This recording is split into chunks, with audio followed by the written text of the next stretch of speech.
Vamos lá, o Palmeiras recebeu o Juventude e venceu 4-1, fez 4-0, levou um gol no fim. Professor Celso Unzelt, com data FIFA, jogadores esparramados por seleções, lesão, suspensos, problema zero. 3 pontos, segue o líder, o professor. Boa noite. Zero, Felipe, boa noite a você, ao Jean, ao Vitor Bida, na ordem alfabética.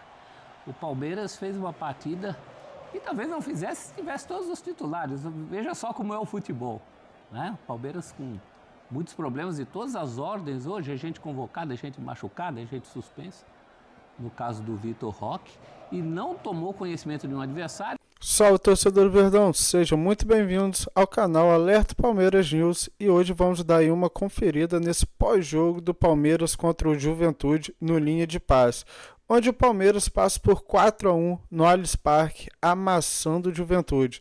Vamos dar aí uma conferida aí também o que Abel falou na coletiva. Abel, boa noite, Zé Henrique da Rádio Energia 97. Muitos palmeirenses, torcedores, né, até mesmo nós, ficamos quebrando a cabeça para saber que time você colocaria em campo, né? E... Não precisam, porque essa é a minha função. Não, vocês só têm que aplaudir a equipa, mas sobretudo assim, nos momentos difíceis, sim, porque essa é a minha função. Então... Mídia mais uma vez se rendendo ao Palmeiras, mesmo com desfalque dentre deles, a dupla, né, do momento, Flaco Lopes e Vitor Roque, que não estiveram dentro do campo, mas mesmo assim o Palmeiras amassou.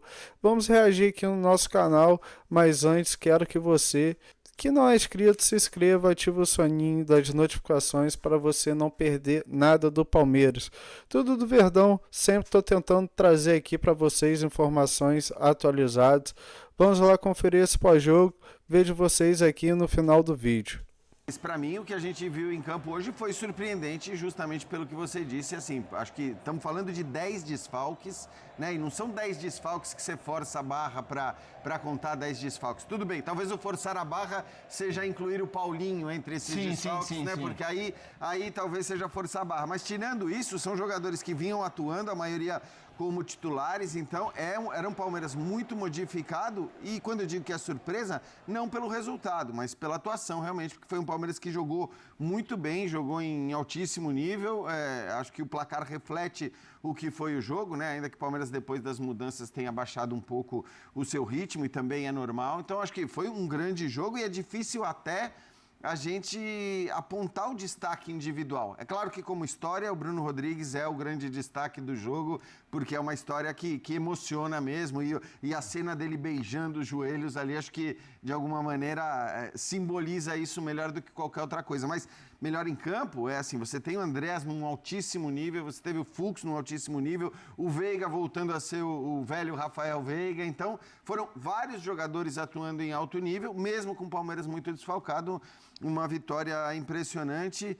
E é impressionante, né? Como o Palmeiras, de uma hora para outra, virou a chave, porque eu me lembro do Birner falando aqui que o Palmeiras não jogava bem, embora conseguisse os seus resultados, e eu concordava com ele. O Palmeiras não fazia grandes jogos, e aí foi de uma hora para outra, de um momento para o outro, acho que depois da eliminação para o Corinthians. Na virada contra o Ceará, na quando Copa, quando ele acha os dois atacantes. Quando ele acha os dois atacantes. Mas, pois é, hoje não tinha os dois atacantes, né? Sim. Que acho que foram vistos por nós como o momento da virada. Na hora que jogo contra o Ceará, quando ele põe os dois atacantes, né, durante o jogo, a partir dali o Palmeiras começa sempre a jogar muito bem.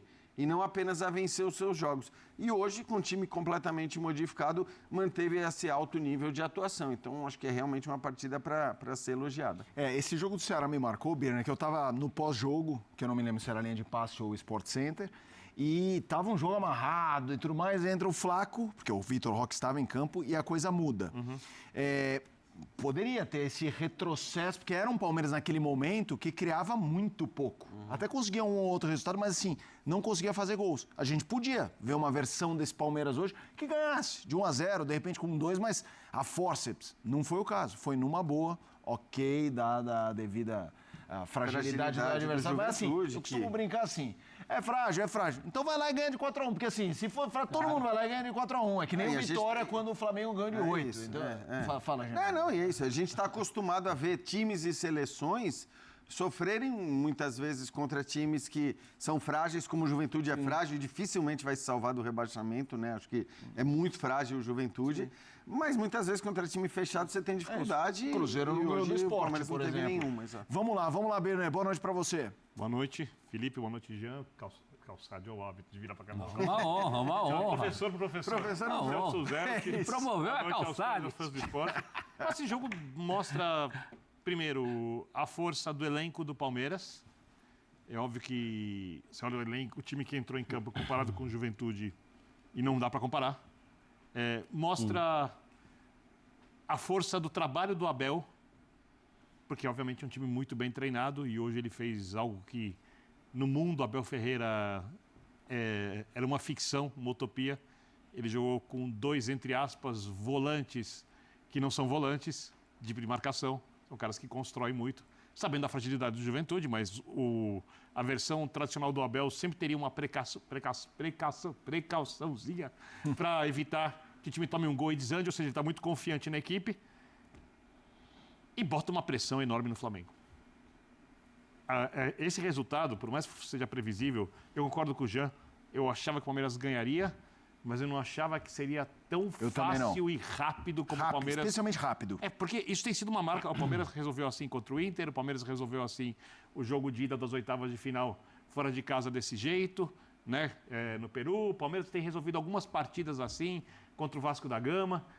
Não tem sido uma novidade. Quando você muda muitos jogadores, mas você tem um timaço em campo e perde os seus 2 principais atletas dessa virada, como se chama a atenção, de qualidade de jogo do Palmeiras, você imagina que talvez o time sofra um pouco, mesmo sendo favorito e com muita capacidade de ganhar do Juventude. E o jogo foi muito fácil. Foi muito fácil, o Palmeiras tem um elenco muito forte, foi muito fácil porque o trabalho do Abel é muito bom, e foi muito fácil também porque quando um time vem nessa fase que o Palmeiras vem, os jogadores bons ficam ótimos, os razoáveis ficam bons, todo mundo fica inspirado. Sim. E os portões da vitória se abrem com muita facilidade. Aí é que tá. A dupla Flaco Roque não estava em campo, mas o espírito já era outro, completamente diferente da fase anterior à descoberta da dupla de ataque. Nós falávamos que o Palmeiras jogava mal e que o elenco podia render mais antes do jogo contra o Ceará, mas certamente os jogadores também sabiam disso. Claro. Eles sabem que eles era podem jogar normal mais. que fosse assim, né, Birner? Sim, eu acho que essa é a questão também. Porque aquela insanidade de pedir troca de técnico, de chamar o técnico de pardal e tudo mais, num momento em que o time passava e ainda passa, de certa forma, por uma reformulação considerável com a chegada de tantos jogadores importantes, assim, era fato de que o elenco jogava menos do que ele podia jogar, mas também era normal que fosse assim. Não vou dizer que era óbvio que obrigatoriamente seria assim, porque muitas vezes a gente já viu no futebol elencos se encaixarem, jogadores se encaixarem muito rapidamente, mas assim, o normal era isso. O normal é você contrata os caras vão se integrando ao time e aos poucos você começa a ter o melhor futebol. Então, assim, eu acho que a gente está muito acostumado, claro, a cobrar resultados imediatos, porque se esses resultados imediatos não chegam, o técnico é demitido e talvez no caso do Palmeiras isso só não tenha acontecido porque era o Abel Ferreira, né, que tem um crédito absurdo, mas acho que assim, estava tudo dentro da normalidade. Hoje o Palmeiras joga um grande futebol, não tem o melhor elenco para mim segue sendo o do Flamengo, mas como o Birner disse, acho que você olha para a atuação que o Palmeiras faz hoje, com 10 desfalques importantes, porque não tem nenhum desfalque pequeno, desfalque que... o Sousa, vai. O Sousa até pouco tempo ele era titular. Quando ele fez o gol da vitória. Ele fez o gol da vitória contra o São Paulo. Então, assim, eu acho que é importante dizer isso. Os 10 desfalques são 10 desfalques significativos, relevantes. E claro que isso mostra a força de um elenco que é também um elenco muito forte. Quando você olha só claro, fica à vontade mesmo. A força de construção do Palmeiras contra um time que, obviamente, ia construir pouco. E aí eu tô falando do dedo do treinador. Quando você vê Veiga e Andreas Pereira, entre aspas, volantes no jogo, porque na verdade o Palmeiras teve muito mais domínio e controle, podendo construir o jogo. Quando você olha o Maurício e o Felipe Anderson, o Maurício no começo do ano era o melhor jogador do time, né? Então, você está falando de um jogador que vai ter fases durante a temporada muito boas. O Felipe Anderson jogando como um falso 9 naquele começo do ano. Como um falso 9, bem lembrado. O Felipe Anderson que se encontrou. Palmeiras demorou, provavelmente se fosse outro clube, ou, talvez no Flamengo não, talvez sim, mas teriam descartado o jogador que foi contratado para ser um destaque, demorou, se encontrou. Você vê esses 4 jogadores, mais com alas, principalmente na esquerda, o Piquerez é muito bom jogador na construção, você vê que é um time tecnicamente muito forte. Mas o treinador podia ser conservador, o treinador poderia jogar num 4-2-3-1, por exemplo, jogar com um meia atrás do atacante, não ter o meio campo tão construtor. Ele fez um jogo com a ideia de que o Palmeiras conseguiria se impor muito, pressionando o Juventude e tornando o jogo incômodo. E o Palmeiras fez exatamente isso. E tem uma outra coisa, uma formação que não está acostumada a jogar junto. Isso poderia pesar também. Isso é o que mais me chamou a atenção. Eu também. Porque você fala de desfalque, e hoje em dia leituras de futebol são muito no óbvio, né? As pessoas ficam olhando os nomes, falam, fulano não tem a qualidade de Beltrano, de Cicrano, mas o pior de um time que não seja o titular, um time desfalcado, um time que poupe, é perder o espírito coletivo, é perder a coletividade. Hoje foi um jogo muito coletivo do Palmeiras. É só olhar a seleção brasileira. Pois é, você precisa desse coletivo. E me chama a atenção também em relação à fase em que as coisas não estavam bem, e todo mundo sabia por que as coisas não estavam bem. O Palmeiras não conseguia botar a bola para dentro também porque não tinha esse repertório que está mostrando agora. A gente falou muito tempo num Palmeiras muito dependente do Estevão. A gente não tinha esse jogo pelos lados, que hoje o Palmeiras teve jogo pelos 2 lados. Né? Teve volante que não era volante, teve zagueiro que fazia papel de volante. Tem muito da mão do técnico, que é alguém... Você falou de jogadores que em outros clubes talvez tivessem ido embora. O Abel nunca desiste de ninguém por motivos técnicos. É verdade. Ele desistiu de outros jogadores aí atrás, por motivos outros, inclusive jogadores muito bons tecnicamente. Comportamentais, em geral. Comportamental. E nenhum deles que eu me lembro está brilhando até o momento. Nenhum deles voltou a brilhar, né? Como brilhavam no Palmeiras. Talvez quem tenha tido mais sucesso fora o Wesley, né? O Wesley, atacante. Mas longe de ser um brilho. Que a torcida do Inter se ouvir... Mas eu tô de acordo com você. Nem acho que é um momento. Mas ele teve. Eu tô de acordo também, eu acho. Mas uma coisa que eu acho legal, acho que o Birner tocou no Felipe Anderson, que eu concordo, deixou de ser aquela coisa que era uma interrogação, mas ao mesmo tempo não virou o cara. Sim, o cara. Eu acho que esse é um jogo que traz essa relevância também para mostrar a força do elenco, mas para Rafael Veiga, resgatar a individualidade. Felipe Anderson. E mesmo, assim, Bruno Fux, primeiro gol. Cara, não, mas o Bruno... Não só primeiro gol, né? O Bruno Fux fez um jogaço. O Bruno Rodrigues... E o Bruno Fux, inclusive, jogando como volante em vários momentos, né? Ele vinha iniciar o jogo... Então, o que eu trago é, assim, a importância desses caras, assim, se sentirem... Porque não é questão de um gol. É na hora, assim, não tem ninguém, gente. A briga hoje é com a gente. Bruno e a gente Fux resolveu o que isso gera para esses caras. Bruno Fux, por exemplo, tem uma necessidade. Ele está emprestado pelo Atlético Mineiro. A permanência dele depende de boas partidas. Né? O Bruno Rodrigues tem todo esse lado pessoal que a gente ressaltou. Então, foi uma noite perfeita nesses 2 aspectos. No coletivo, o time funcionou. E também esse resgate de individualidades. O Veiga voltando a ser um jogador importante. É tudo fruto de um trabalho da gente. Quando se deixa trabalhar, como é o caso do Abel e o caso do Palmeiras, se trabalha bem, é uma questão de tempo. Se o time não evoluísse, aí eu acho que deveria haver uma análise. Em quanto tempo apareceria essa evolução? Eu acho que essa evolução está aparecendo no momento certo. Vai ser uma briga até o fim por esse Campeonato Brasileiro, muito pela qualidade do Flamengo. E o Flamengo pode superar, pode ganhar o clássico do fim de semana que vem. E tudo bem em termos de classificação, tudo bem não, para o Palmeiras não estará tudo bem, mas o Palmeiras não deixará de ter as qualidades que tem e que apresentou mais uma vez. Aliás, isso é uma coisa, né, que é inevitável, no futebol brasileiro é inevitável. Você tem 2 técnicos fazendo 2 bons trabalhos, não se discute isso. Você está falando de Abel? Eu falando de Abel e Felipe Luiz. O Flamengo agora está numa fase um pouco... Mas, assim, no geral, é um ótimo trabalho do Felipe Luiz. Acho que não tem muito o que se questionar a respeito disso. Mas a gente sabe, né, que, sobretudo, se um dos 2 não for campeão de nenhuma das 2 competições, esse técnico já está crucificado. O bom trabalho que a gente está citando aqui, seja do Felipe ou seja do Abel, vai ser completamente jogado no lixo e vai dizer esse cara não serve para nada e seja o Abel ou seja o Felipe, tem que ser demitido, tem que trocar. Isso é óbvio. Claro que se acontecer de um ser campeão brasileiro, o outro ser campeão da Libertadores, pode acontecer. Sim. Acho pouco provável que nenhum dos dois ganhe nada. Sim. Porque acho que no Campeonato Brasileiro, para que o Cruzeiro consiga ser Tá campeão... até na tela a classificação. E tem um jogo a mais, né? E tem um jogo a mais. Então, acho que olhando hoje para a força do Palmeiras, para a força do Flamengo, para o Cruzeiro ser campeão brasileiro, é muito difícil. Então, acho que é pouco provável que nem Palmeiras e nem Flamengo, que ambos fiquem sem títulos nessa temporada. Sim. Mas ambos podem não ganhar a Libertadores, isso é factível, não seria o normal, mas é factível. E no Campeonato Brasileiro, o mais provável é que um deles leve. Ou o que pode ser pior, até por essa rivalidade que se estabeleceu entre um time ganhar os dois. Aí se um ganha os dois, aí então o peso para o outro.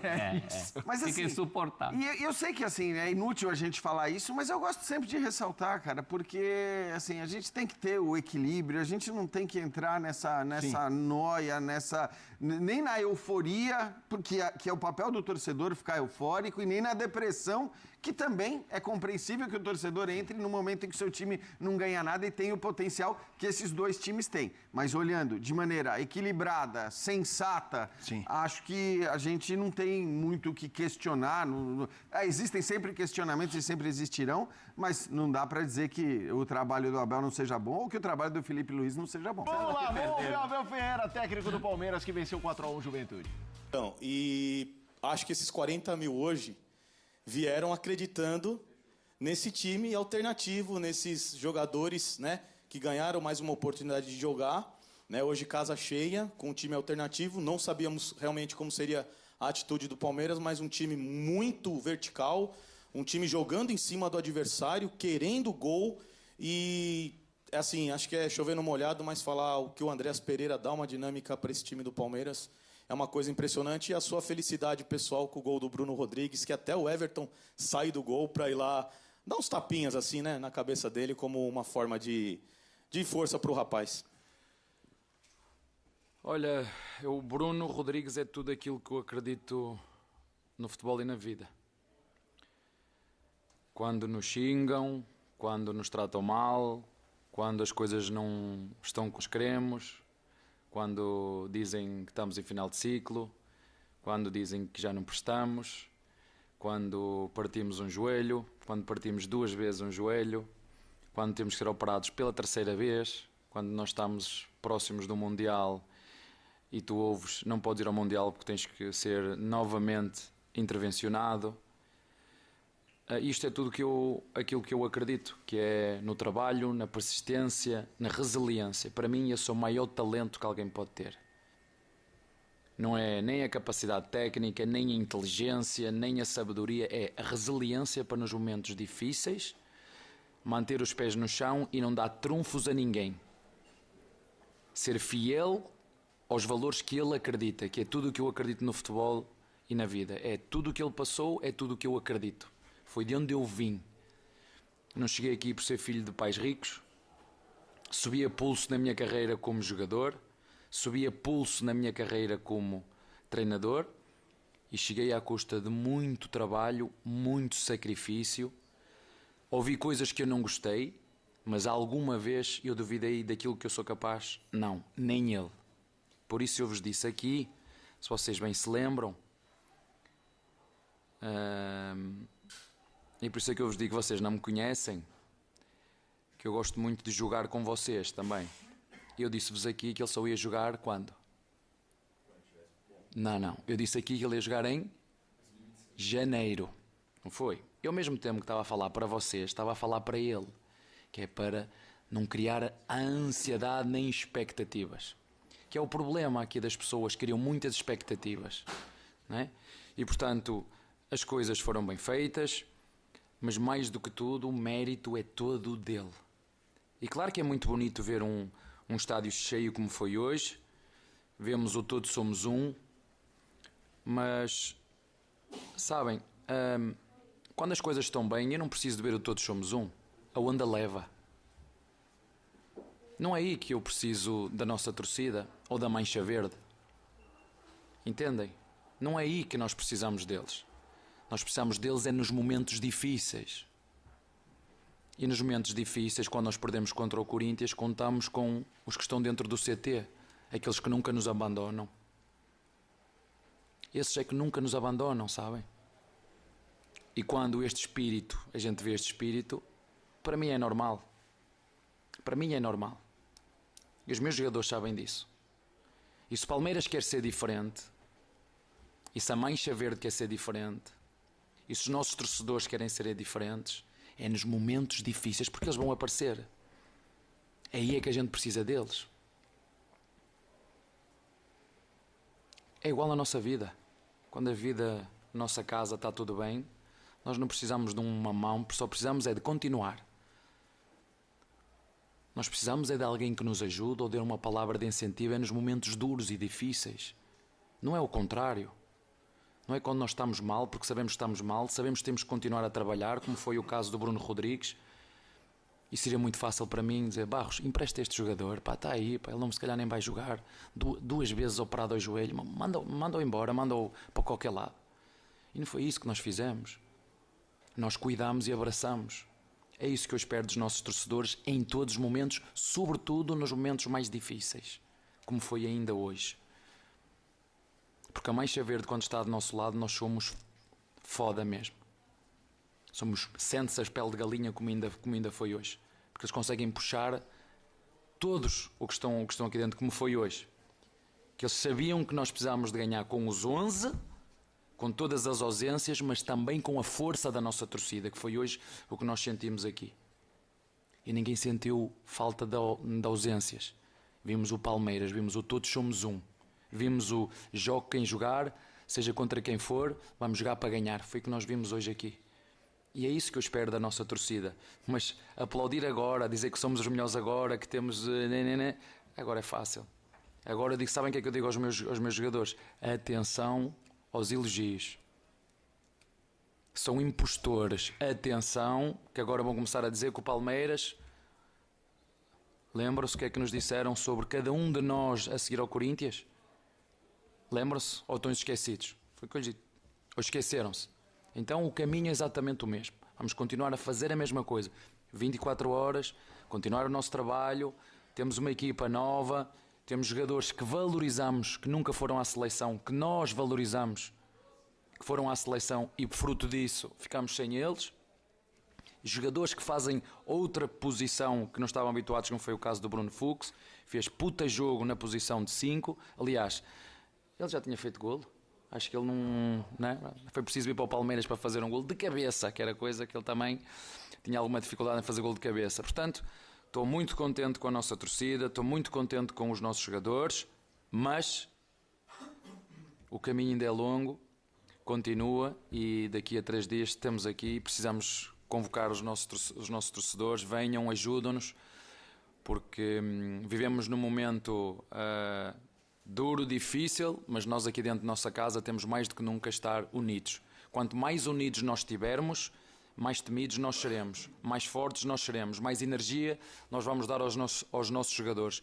E eu conto com os nossos torcedores, como ainda foi hoje, porque quando estamos todos juntos, quando trabalhamos todos para o mesmo, quando a energia é esta, as coisas são menos difíceis. Portanto, seguimos e amanhã é outro dia e continuamos focados naquilo que temos que fazer, que isso é que é o mais importante.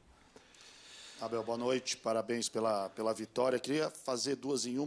Primeiro, sobre o quarteto do teu time, que pela primeira vez jogou junto hoje, Andréas, Maurício, Felipe Anderson e Rafael Veiga. A impressão que deu é que os 4, embora pela primeira vez juntos, mas deu um grande dinamismo e foram os grandes motores desse Palmeiras que conseguiu construir esse belíssimo resultado. Você afirma, né, que tem que continuar o trabalho e, obviamente, não se imagina nada diferente, mas o quanto essa goleada de hoje ela é importante, uma vez que na tabela você passa a se isolar, você que eu digo Palmeiras, né, passa a se isolar na liderança. O quanto esse resultado de hoje é um passo importante nesse Palmeiras que briga pelo título brasileiro?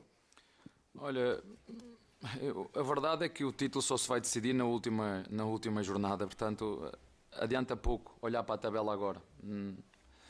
Agora, o que eu acho que é importante os nossos jogadores entenderem, sobretudo aqueles que se calhar têm jogado menos, valorizarem o trabalho deles. Aquilo que eu falo todos os dias e que lhes digo, preparem-se. A única coisa que os meus jogadores controlam é o treino e a preparação para aquilo que é o jogo. Claro que fiquei contente por a partir do jogo de São Paulo, poder ter uma semana para trabalhar bem este jogo, para prepararmos, termos tempo para trabalhar. O jogo parece que foi fácil, porque abrimos bem o jogo logo desde o início, mas foi fácil pela nossa dinâmica, pela nossa intensidade, pela nossa agressividade no bom sentido. Então, um jogo podia ser difícil, nós conseguimos aqui em nossa casa torná-lo, teoricamente, ou mais fácil. Agora dar os parabéns aos nossos jogadores e dizer-lhes a eles, isto é fruto do trabalho deles. É segunda, é terça-feira, é quarta, é quinta, é um mês, é 2.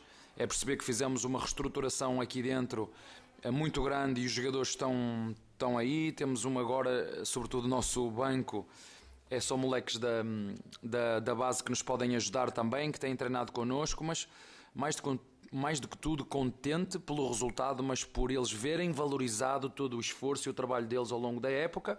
Eu acredito que um profissional de futebol que trabalhe de forma séria, dedicada, honesta e comprometida, que mais cedo ou mais tarde tu vais escolher aquilo que plantaste. Agora, o contrário é que eu não acredito.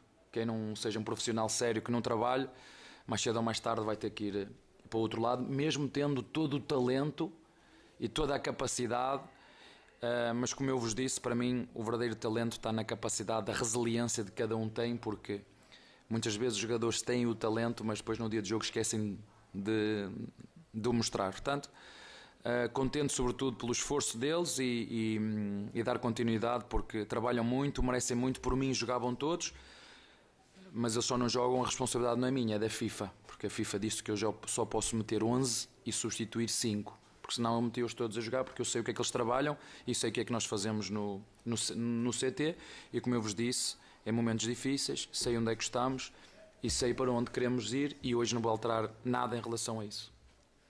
Abel, tudo bem? Boa noite. André Neto, da Rádio CBN aqui. Queria voltar ainda um pouquinho no que você falou na sua primeira resposta sobre o Bruno Fux, porque, se não me engano, fazia bastante tempo que ele não atuava nessa posição de volante, algo que ele fazia na categoria de base, mas que acho que fazia tempo no profissional que ele não atuava nessa posição.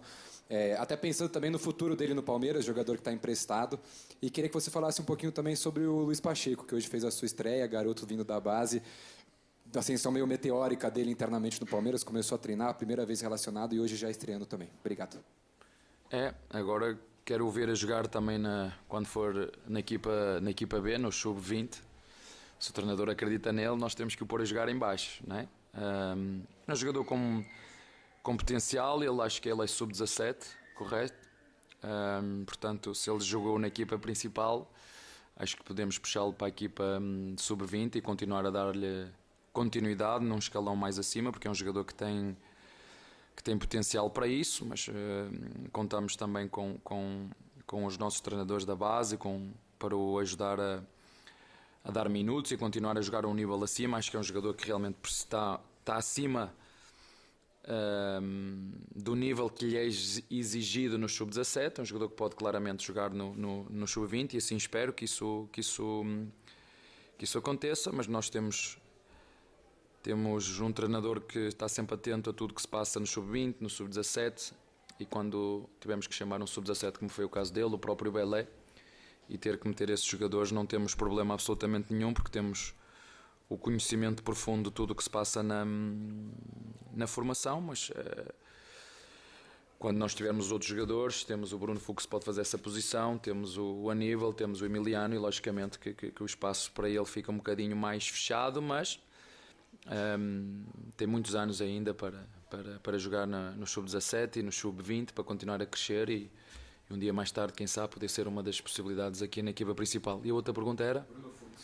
Abel Ferreira, a outra pergunta foi importante, mas seguiremos aqui, reta final do Linha de Passe. Abel Ferreira, 4-1 Palmeiras e Juventude. Ele falou alguns assuntos interessantes, mas ficou muito claro que aquela história do Corinthians pegou ele demais. É a segunda vez que, de forma quase orgânica, né, a pergunta de hoje não ia para esse lado. E assim, para mim o que aconteceu naquele dia foi realmente constrangedor por tudo que ele fez. E também ficou muito claro que a manifestação da torcida representa uma parte específica da torcida, a sua torcida organizada. Que ele cita nominalmente, aliás. Exato. E se não me engano, a primeira vez ele não citou tão claro que nem hoje. Acho que hoje ele quis deixar claro, porque daquela vez não foi. Jean, eu queria que você falasse um pouco disso. Primeiro, eu trabalhei isso com o elenco, eu entendo aquilo que ele falou. Olha, Isso. não vamos nos iludir. Esse é o ponto. Sabe, hoje não caiam nesse oba-oba, porque vocês lembram do Corinthians. Mas ele ficar pé da vida, eu também entendo. Só que ele trazer nas coletivas, não sei. Gostaria de te ouvir, Jean. Eu tô muito com você, com o que você disse. Eu defendi demais, entre aspas, o Abel no momento que tudo aquilo aconteceu. Defendi no sentido de que eu acho um absurdo que as coisas tenham chegado àquele ponto e muita gente pedindo para sair, o papo de fim de ciclo. Então eu falei aqui nessa mesma bancada, nessa mesma mesa, que considerava tudo aquilo um absurdo e uma dessas insanidades que só acontecem no futebol brasileiro, como a gente viu o próprio Zubeldia falar a ESPN na Argentina. Ele ficou chocado, ele já estava na Argentina e ele ficou chocado com ter acontecido aquilo com o Abel. Dito tudo isso, e lembrando que eu fui um cara que também não entendeu tudo aquilo, eu estou plenamente de acordo com você. Ele não precisa trazer isso toda a entrevista coletiva. Que ele tenha guardado mágoa, já está claro que ele guardou mágoa, que ele guarda mágoa até hoje. Agora, não acho que precise de fato trazer isso o tempo todo. Acho que depois ele até, quando ele fala a mancha, porque ele cita nominalmente a mancha verde, e aí ao mesmo tempo fala, né? Aliás, hoje ele estava soltando os palavrões ali, né? Pegando a moda da imprensa, assim, de soltar uns palavrões. E falou, bom, mas quando a mancha verde tá aqui, aí é foda, aí é legal, né? Aí a coisa anda, tá? Então ele faz o elogio, mas ao mesmo tempo que ele faz elogio, ele deixa clara a crítica. Eu acho que não precisava de novo trazer isso à tona, ainda que, como você disse, ele use isso muito bem com o elenco, com o grupo, e isso a gente sabe não é de hoje, inclusive por declarações que jogadores do Palmeiras deram aqui pra gente ao Bola da Vez. Isso é o Abel, né? Ele, nos dias de festa, ele vem carrancudo, é um pouco a tática dele em coletivas. Hoje eu daria um desconto, porque eu acho que são marcos. A gente mesmo aqui na nossa discussão colocou essa questão, não diretamente a desclassificação na Copa do Brasil contra o Corinthians, mas colocou esses dois momentos como marcos. Eu acho que pelo que foi hoje o jogo, pelas dificuldades que o Palmeiras teve e por tudo que o Palmeiras jogou, hoje eu dou um desconto para ele. Eu acho que esse contraponto em relação a dias que as coisas vão bem e dias que as coisas vão mal, acho que cabe dentro do discurso que ele quis fazer. Os dois exemplos são esses. O exemplo extremo dele ter chegar a ser vaiado por uma parte da torcida depois de todo o trabalho que realizou, e hoje em que está tudo bem. Eu acho que foi a maneira dele dizer nem tanto ao mar, nem tanto à terra. Naquela vez foi muito para baixo, hoje segurem, não é tanto assim para cima, temos um campeonato para jogar. Eu acho que hoje eu dou um desconto para o Abel, sou muito crítico em relação à postura dele em coletiva, mas eu acho que hoje até se justifica. Ele tem esses dois pontos, né, para criar um contraponto muito claro. Acho que faz sentido ele ter retroagido àquele momento, que foi mesmo um marco. Fala, torcedores, estou aqui de volta com vocês, né, após essa reportagem aí do Linha de Passe, e como vocês puderam ver, que vitória do Verdão. Embalamos aí no Brasileiro, assumindo a primeira colocação com 58 pontos, com o Flamengo na cola aí, né, com 55 pontos, e é isso mesmo. Nessa próxima rodada, no dia 15 de outubro, vamos ter esse confronto contra o Red Bull Bragantino, jogando no Allianz Parque, onde temos que aproveitar todos esses jogos aí, né, jogando em casa, para ganhar e se isolar na liderança do Brasileiro. Pois no dia 19 de outubro vamos estar enfrentando aí o Flamengo, né, que será um confronto direto no Maraca. E é isso aí, né, torcedores? Estou trazendo mais uma reportagem do Palmeiras. Espero que tenham gostado. Você que assistiu aí até o final, né, não me chame de chato, mas você que não é inscrito, se inscreva no nosso canal Alerta Palmeiras News, que será de extrema importância para eu estar trazendo aqui todas as informações do Palmeiras. Ativa o sininho das notificações para você não perder nada do Palmeiras. Tudo do Verdão e sempre tentando trazer aqui informações atualizadas. E até a próxima.